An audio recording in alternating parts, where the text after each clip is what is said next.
What's going on, guys? T Blake here. Today I have a video that didn't quite go as planned. This was a pickup from eBay. And you might remember me tweeting out that I picked up a pair of 1997 playoff Jordan 12s. This was the same day that they retroed. Found a really good pair on eBay. They sent it through the authentication process and eBay kind of messed it up. But one of the things that I really dislike about like the whole influencer video space is like weaponizing that and then like going after the brand. So I privately tried to resolve this. I reached out, we appealed the case, and eBay actually let me keep the shoes and gave me a refund. So that was a unique situation, but I want to show you them just so you can see what went wrong with this order and why I was surprised that it passed the authentication process. So we'll get into that in a second. Also, some very small pickups. Might as well use this opportunity to get into them.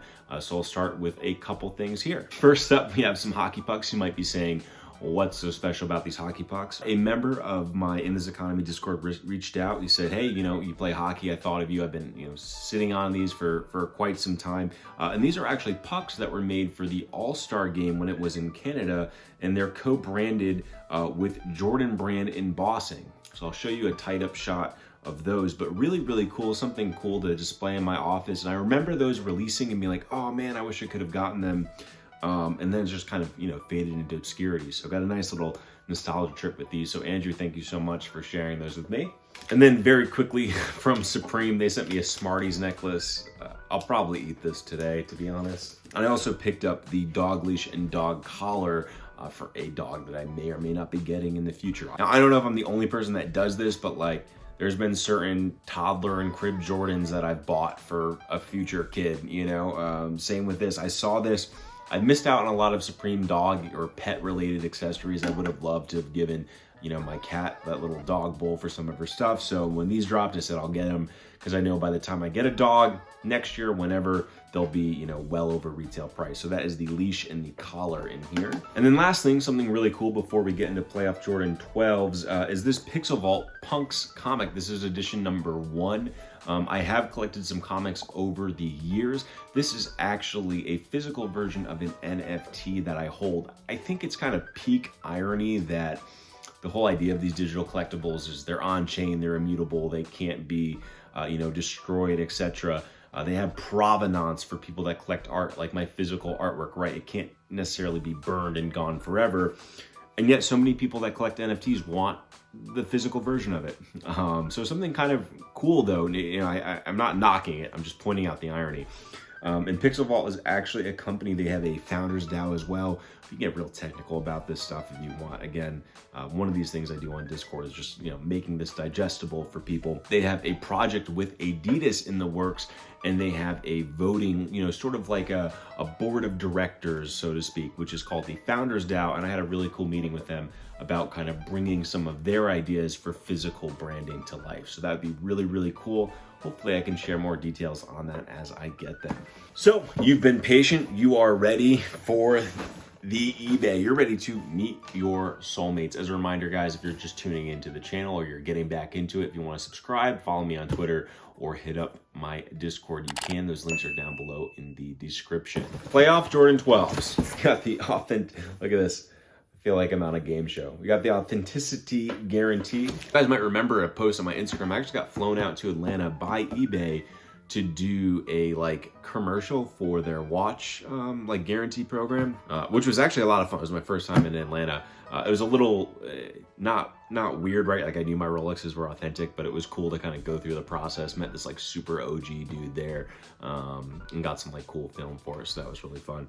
But this is my first time actually using their sneaker authentication program as a buyer. I've sold sneakers on eBay. They've gone through their program, no issues. These ones, problematic. I'll show you guys the shoe up close and I'll give you guys an idea of, where my expectations kind of fell short on these. So here they are in all their glory. This is an original pair. You can see here from Finish Line, retail was $139.99. What was also really cool about this was the original receipt was included in here. These were purchased in North Granville. Not sure where that is exactly.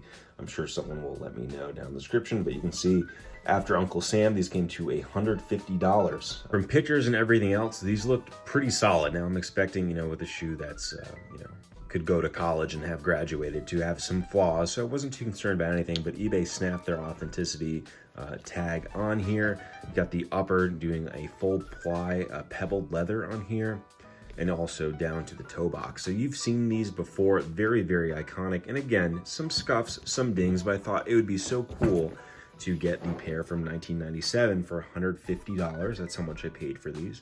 At the same time, everyone's buying the retros. And again, not too much. This is actually a faux carbon fiber plate. I'm getting really nostalgic. I actually reviewed the Playoff 12 way back when. This was the shoe that really started my sneaker reselling career. So it's kind of come full circle. But again, no red flags here. I reached out to the seller ahead of time. I said, just so you know, like, you know, I want to be wearing these. Are there any major flaws I should be concerned about? He said no. So this is where our problem starts, because they are totally separating away from the sole. Now this side's not so bad, and I say that generously. The other side, I had noticed that the mudguard here was cracked, but that's cracked in all the way across. So there's complete sole separation here. Now that's why I opened up a case with eBay by saying, hey guys, I know you've authenticated these, but this is something, you know, I'm not sure how you guys are handling the shoes, but like this is something that where it's not matching the description, you know, I needed to know about before it got shipped to me. So originally they had canceled my case, and I said, well, let's appeal that, and sent them all the information. And ta-da, got the shoes and a refund. So guys, that's gonna do it for today's video. As a reminder, all those links that I mentioned before to social, if you'd like to connect, are down below in the description. Let me know what you think about these Playoff 12s. And now that I have the opportunity where they've refunded them and I've kept them, I'm gonna try to fix them up as best I can. I do have some like special sole glue that I've used for Jordan Retro 5s. There's some of the older ones that tend to separate. So we'll see, you know, I might as well give a crack at it. I'm not going to pretend I'm some, you know, master craftsman here, but, you know, might as well see how well we can fix them up. So thank you guys so much for tuning in. Looking forward to making more content for you guys soon. Peace.